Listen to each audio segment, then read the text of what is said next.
Katie here from Rain Country. God is good all the time. And I'm here for another Monday This and That video where I talk about several different topics, answering questions, giving you updates and more. So let's get to the topics of today, starting off with the rosemary extract that I recently started. And you may have seen a post I made in the community section on YouTube or on a couple of my other social media sites where I showed the picture of the three I just got started. And so I got quite a few questions. I do have a short on it that I had linked to along with this. And even though the short has just musical background, I did actually type up the written recipe and put it in both the description box and in the pinned comment in the comment section of that short. But since a lot of people missed that, let me go ahead and cover this really quickly. It's so simple. Usually when I make medicinal extracts, I use dried herbs, but this is the one I do definitely prefer to use fresh. And so I just went out, I picked some fresh rosemary, I shoved it into the jar, and as you'll see in the short, and then I top it off with a mixture of homemade wine and raw honey. Now you can do this as an oxymel where you use vinegar and raw honey. You could use just vinegar, you could use just wine. Now in the previous ones I made, I did a 50-50 blend. So a 1 part to 1 part ratio of the honey to the homemade wine. And no, it doesn't have to be homemade wine. I just recommend using homemade wine if you're making it, because it's just going, you know what's in it, you know whether or not the ingredients are genetically modified, organic, and what kind of additives may have been put into that. Winemaking is a very easy process, and I'll link to my most recent video on that in the description box down below. In fact, I have 2 gallons going right here.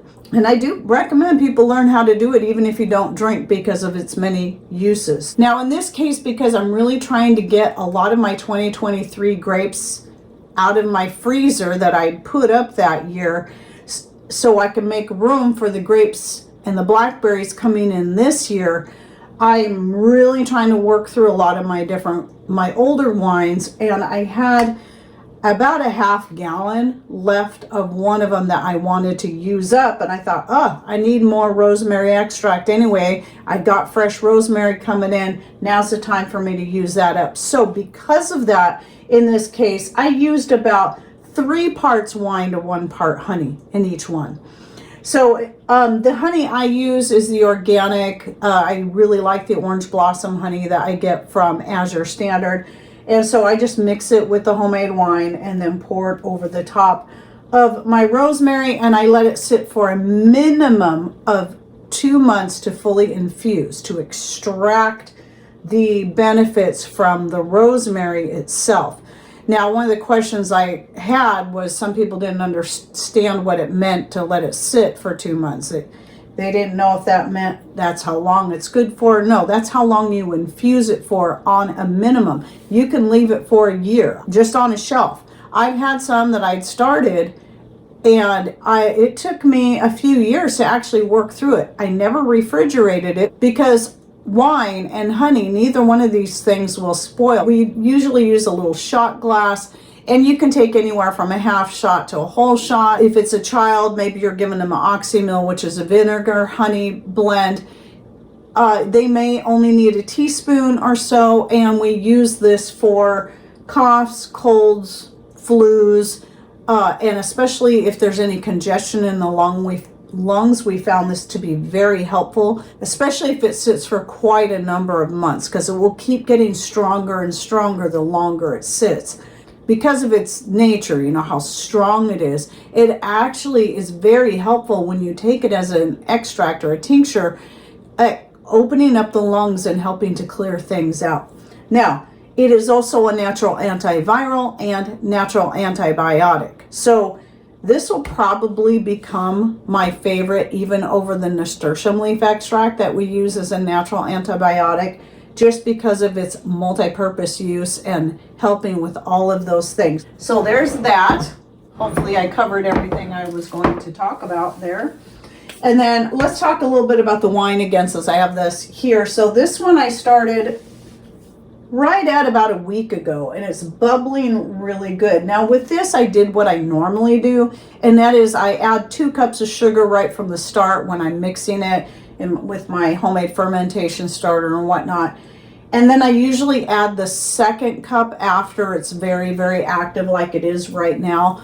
But you got to make sure you take some out, mix it with that last cup of sugar very, very well, and then pour it in very slowly, a little bit at a time, because it can have a rather explosive action that can cause it to bubble over, which is what I did with this.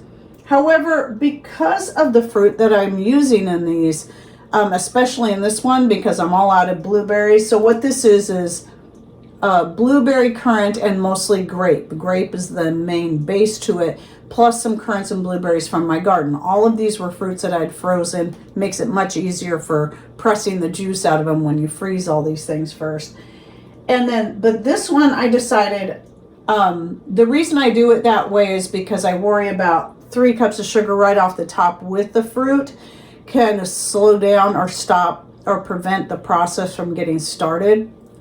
But I realized, I got to thinking, especially since I don't have any blueberries left for this one, so it's currant and grape, I thought I'm going to go ahead and just put all 3 cups in right from the start and see how it does. Now I just started this yesterday afternoon. So even though it's not bubbling yet, and you can see in this little clip right here, I did a close-up of it, I can see it's starting to get fizzy here at the top. So that's a good sign. So I'm thinking by tomorrow, no later than the day after tomorrow, it should be doing what this is doing, and I don't have to go back and add any more sugar to it. But I'll keep you updated on that, and I'll let you know in next week's This and That video.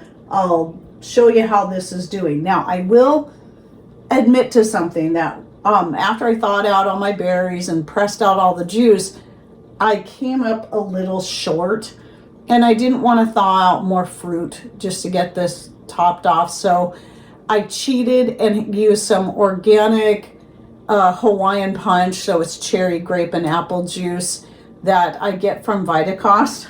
And then I just topped it off with that. I chose that one because I figured the flavors would go good with what's already in here, and the color as well would match well. So that is what I did there. And that's just another side note, is you can make wine from whatever juice. I've made wine from organic passion fruit juice blend that I also get from Vitacost just to try it, and that turns out pretty good. I've made wine from the mango juice you can get at Costco, also turned out pretty good. But anyway, you don't even have to have your own fruit and press your own juice out. You can buy some good organic juice, whatever your favorite is, and just give it a try. All you need is your fermentation starter, which is super easy to make out of anything you have on hand, and some honey or sugar. That's all you need. So again, I'll refer you back to that winemaking video that I'll be putting in the description box down below. So now let's talk a little bit about how my garden's doing. Now, I'm going to be taking some pictures and clips that I'll be inserting here, but since I'm shooting this on the Wednesday before the Monday that this publishes, just keep in mind those photos and video clips will be a few days old, so things may look very different, but you know how it is, weather starts warming up and things start exploding. But that's just to let you know, whenever I do a short though that I publish on the garden, that's something I shot that very day. So just so you know how that works. But at any rate, my tomatoes are really coming along now that we've got a lot more warmer weather. It's cooled down quite a bit today, but I think we're going to see a lot more stretches of warmer weather, and so the tomatoes have taken off. I got flowers developing, and I did take time to tie up almost all of my plants. So that's how I do my tomatoes, is I don't use cages because I grow them in the greenhouse, and Patrick built all the way around there some frames basically that are just permanent. They just stay there. Then there's a piece that goes across the top that I simply tie the tomatoes up to, and I wrap the tomato plant around it as it keeps getting taller. So just using whatever yarn I have on hand, and I always have yarn, so that's never an issue, and I just really like using that method. I've been doing it, well, forever. And I do have a video on growing tomatoes, and I think I show how I tie them up in there, because I do have a little special trick that I use so it doesn't pinch the plant, you know, the stalk of the plant, or break off leaves. So I'll link to that in the description box down below. Also, we have two different arched areas. One is covered and one is not. Well, the covered area, now that because of the warmer temperatures, my pumpkins are really starting to take off, and the purple beans that I planted in there are finally growing. They're always much slower than my runner beans. But anyway, I'm so glad to see those coming along really well. And then in the center, I use that center area for planting potatoes. By the time the pumpkin plants get up and they're like clear up to the top of that arched area, the potatoes are pretty much done, and I can dig them up and get them out of the way. So that works out really good, where I can make use of that center space in there. Of course, the grapes are doing it good, like they always do. They're exploding across my deck, and I love it. I love how they start filling everything in and make everything even just more lush and also more private, because we have neighbors beside us and neighbors behind us, because we are just in a residential area, just in a little corner, shy 1/3 acre lot. And yeah, so I really, really enjoy that. So we can sit out on our deck at this time. Even now, at this time of year, nobody can see in from outside. So it's really quite wonderful. And while there's many other things coming along in the gardens, I don't have time to cover everything today, but last thing I wanted to mention is the lovage and the arnica. Oh my goodness, they are blowing up. I've got arnica flowers everywhere. I should start getting seed from those, fresh seed, any day. It'll be a while yet before the lovage, though I'm seeing it starting to develop flowers. The lovage is now, I would say, about 6 feet, because when I'm 5 foot tall, when I stand right next to it, I look up, it looks like about another foot taller than I am, at least. And it can get 7 to 8 feet around in there. So I am seeing the flower heads developing. This means I'll have some good fresh lovage and arnica seed later on. Actually, the arnica seed should be ready fairly soon. I'm still waiting to see some go to seed, but I've got a lot of flowers out there. Here's the thing on the arnica and lovage, if you missed my announcement in the past. So several months ago, I was announcing how after I started my arnica and lovage, I was like, wow, I have a lot more seed than I thought I had.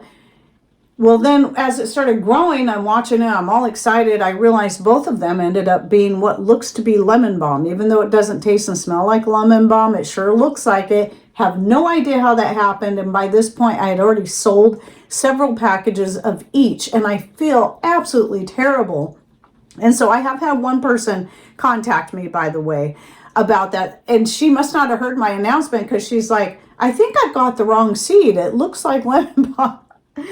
I just want you to know, if you did purchase arnica or lovage and you're seeing something that looks like lemon balm growing, please just email me and then let me know what you would like me to do.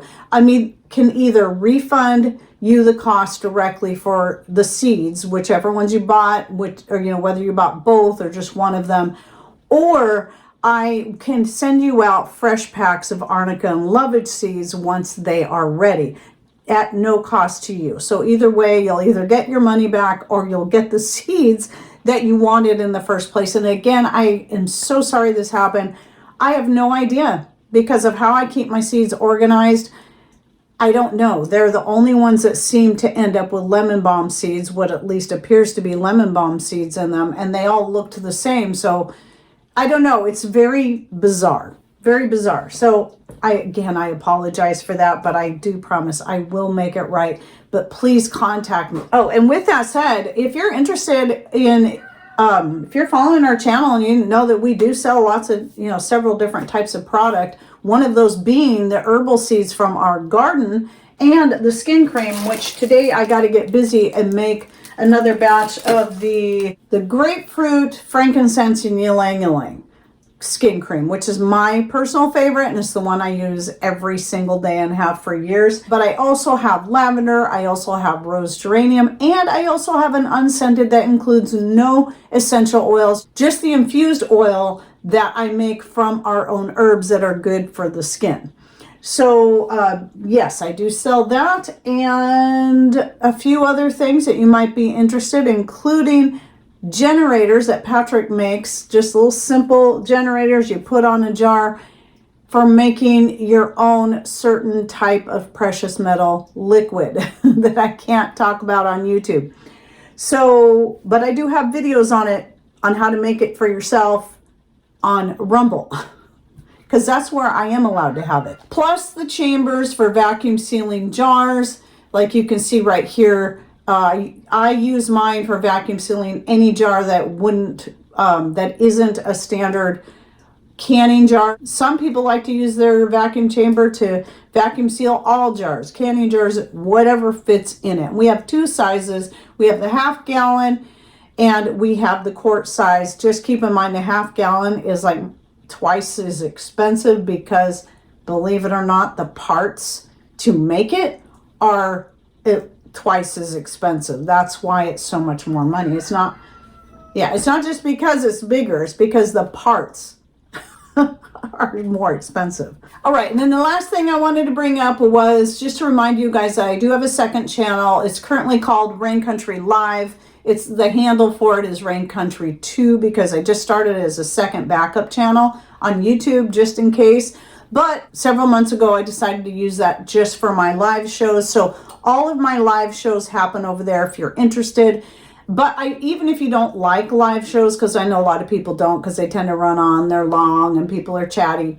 Some people like them because of the chattiness. However, I still recommend you subscribe just in case anything happens to this channel, this particular YouTube channel. I'll still have the other one as a backup and then I can start moving a lot of my standalone videos over there. But also know, especially for those who don't like live shows or want something a little more streamlined, what I've been doing is taking parts of my live shows according to the topics I'm talking about at the time, cutting out all the superfluous stuff, the chatter, the questions. Every once in a while I might leave in something funny just because I hope it makes people laugh like it did me. And I try to condense it down to all the important facts so that I can make a standalone video where I include then video clips and photos, things I can't really do during the live show. So you can get an experience much like this type of video here from the live. Now, I want to share that this has been a game changer for me because especially with seeing my revenues continuing to drop on YouTube and not knowing if they're going to go clear down to the bottom because they just won't promote my stuff anymore. And every day I see it drop lower, and it's so disheartening and disappointing after putting in almost 9 years of hard work into this channel. But I still want to keep this information coming out. I still love what I do. I still want to keep sharing with you, but I also have to find ways to streamline things, not just for the sake of putting my family first, my grandkids, and the time that goes into caring for them, but also because I may have to start doing more other things to help bring in more income. I won't get back into making the skirts again. I just have to. That's something I got to keep my treadle machine sewing for things that I need to get done. However, crocheting is something I still am doing, and I do custom orders for hats and scarves. I may even start doing custom orders for like the little stuffed animals, like the little octopuses I was making and having a lot of fun with those. To get that product list, it's just a list. It's just a very simple list that explains how to order, my payment methods, and then the list of the products. Just send me an email to raincountryhomestead@gmail.com and I just shoot you out the whole product list. Even if you're just interested in something specific, I send out the whole thing because you're going to need all the ordering information and all that. And it's just much easier for me to shoot the whole thing out and then you can just look through there. And besides, you might find something if you're interested in maybe the skin cream, but maybe you'll see something like, oh, Heidi sells her hair ties as well, or whatever. Then, you know, that might be something else you're interested in because I don't remember to list off all the stuff I sell. So at any rate, and hopefully I can think of some other things that I can start working on to add to my product list to help make up for the money I'm no longer making on YouTube. But again, that's another reason why I need to streamline my time, and doing the live shows actually does help me a lot of shortening my time of having to record videos, because I can just sit down, I can shoot the live, I can break it up into 2 or 3 smaller videos, that I publish here, and that just works out really well for me. Though I will still keep doing videos like the this and that and the occasional other type of video that's going to be pre-recorded. You're just going to be seeing a lot more of those outtakes from the live shows because that helps me a lot. So anyway, I hope you enjoyed my this and that for the week. Any thoughts, ideas, or if you just want to say hi, because remember, those comments do actually help, and your likes and even your dislikes do help get us in the algorithms, though it's hard to say. It seems like they're going to stomp me down for good. I don't know. We'll see what happens down the road, but I'm going to stay here as long as I can. Anyway, thanks for watching. Take care, and God bless.